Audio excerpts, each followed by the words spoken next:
Otra precondición que hay que tomar muy en cuenta es que hay una evasión terrible en el país.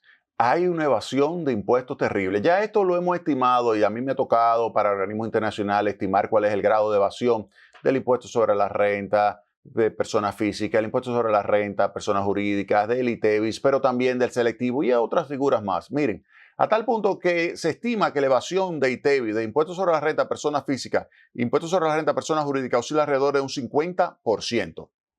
Eso es algo terrible, algo verdaderamente terrible, porque eso es lo que le dice a usted, que, óigame bien, es muy cuesta arriba decirle a la gente, vamos a subirle la tasa cuando usted tiene que usted pudiera recaudar muchísimo más con el sistema tributario actual. Es decir, con el sistema actual, con la tasa del 18% de impuestos del ITEVIS, del 27% de impuestos sobre la renta a personas jurídicas, más el 10% sobre los dividendos, que te sube a 34%, más tomar en consideración también el impuesto sobre la renta, el 25% de impuestos sobre la renta a personas jurídicas, más los impuestos selectivos enormes que hay para algunas partidas. Cuando tú tienes eso, tú dices, no, pero ¿qué pasaría si yo logro apretar realmente y lograr cobrarle a quien no está pagando los impuestos? Pues pudiera generar un mayor nivel de recaudación. Entonces, eso es fundamental. Si se lograse mejorar la eficiencia recaudatoria, se elevarían los ingresos tributarios entre 3 y 4% del Producto Interno Bruto. ¿Recuerdan lo que yo le dije que quiere el Fondo de Reforma Tributaria de República Dominicana en términos de ingresos? 2 puntos del PIB.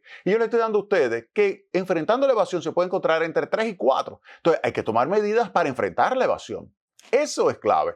Si hay un problema con impuestos a la renta a personas físicas con el sistema actual, entonces lo que yo tengo que hacer es una reforma para que me paguen más ese impuesto, pero sin cambiar la tasa.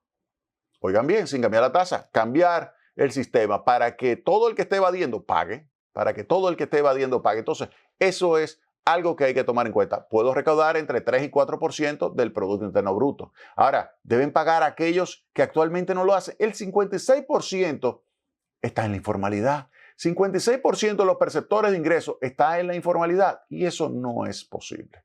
Usted no puede continuar con esa situación. Hay que irse realmente a tomar medidas que ayuden a reducir esa evasión. Entonces, dicho esto, ¿qué podemos decir ya, asumiendo que completamos con todas esas precondiciones, ¿ok? Por el lado del gasto y por el lado de la evasión. ¿Qué podemos decir ahora en términos de sistema impositivo para poder enfrentar esa evasión, para poder justificar, para poder decir, mira, ¿qué característica debe tener este sistema? En ese sentido, yo voy a pasar ahora a algunos elementos teóricos que fueron desarrollados ya desde hace casi 100 años.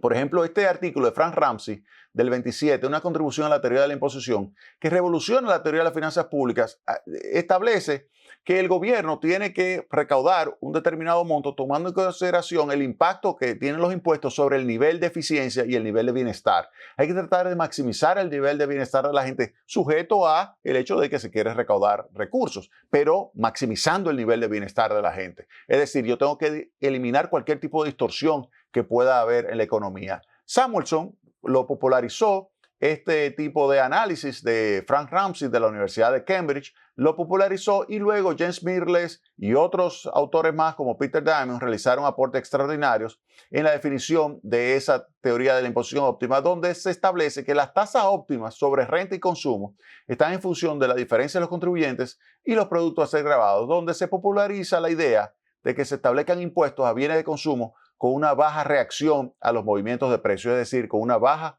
elasticidad. Entonces, a partir de esos fundamentos, ¿qué se puede decir con relación a la tasa marginal? Y aquí es importante que le demos seguimiento a estos puntos, porque es la clave del sistema impositivo óptimo, que es hacia allá que debería ir el sistema tributario de la República Dominicana. Mire, primero, la elasticidad de los bienes, debemos tomarla en cuenta. La elasticidad de los bienes es la reacción a los movimientos de precios de los bienes y también de la mano de obra a ser grabados, porque cuando usted aplica un impuesto sobre los ingresos de la población, obviamente que usted tiene que ver cómo va a reaccionar la mano de obra que está en el mercado de trabajo y que va a ser grabado.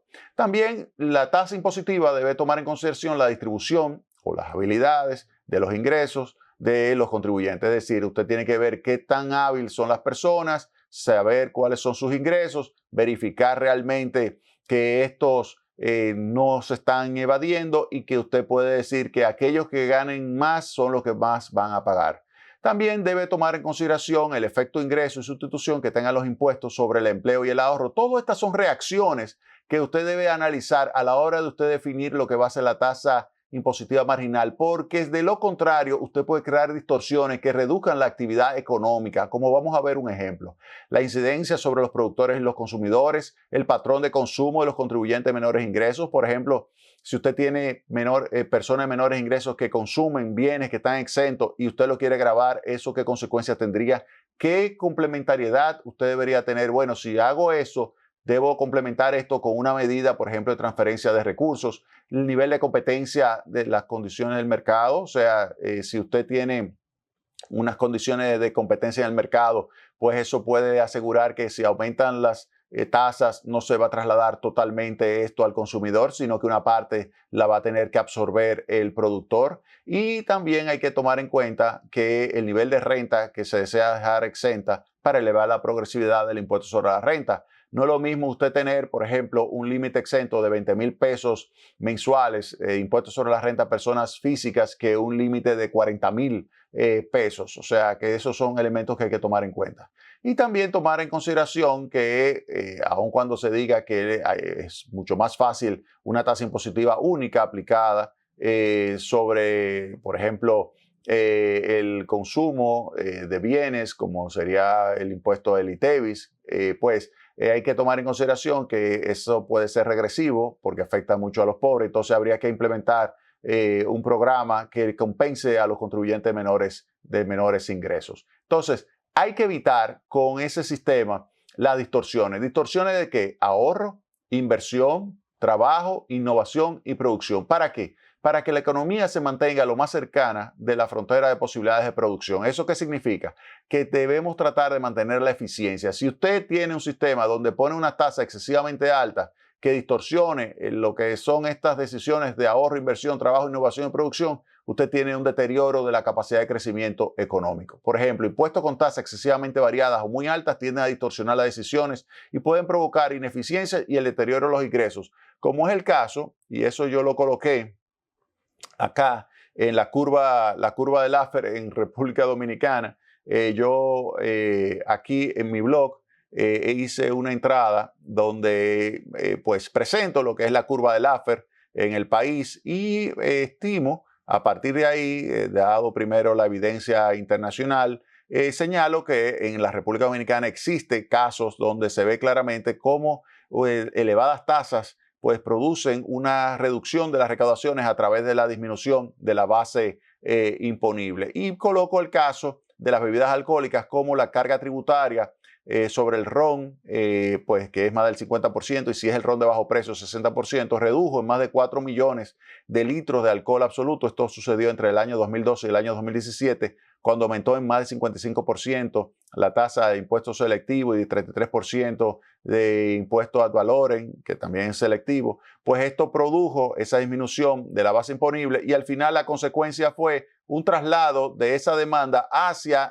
un consumo informal, y ese traslado pues disminuyó significativamente las recaudaciones a tal punto que todavía entre el año 2012 y el año 2023 no se ha logrado alcanzar las recaudaciones que existían en el año 2012, que era 0.69 del PIB, sino que está en 0.64 del PIB en la actualidad. De tal manera que ahí se ve un ejemplo de que elevadas tasas distorsionan, porque en este caso lo que hizo fue desplazar de la formalidad hacia la informalidad, hacia productores ilegales, adulterados muchas veces, o que simplemente no cumplen los requisitos de salud pública, y que entonces eso pudiera generar incluso hasta fallecimientos de usuarios de ese tipo de alcohol que no cumple con lo que establece salud pública. Entonces, eso es algo fundamental y hay que hacer todo esto para tener un sistema que no sea distorsionante y que no repercuta negativamente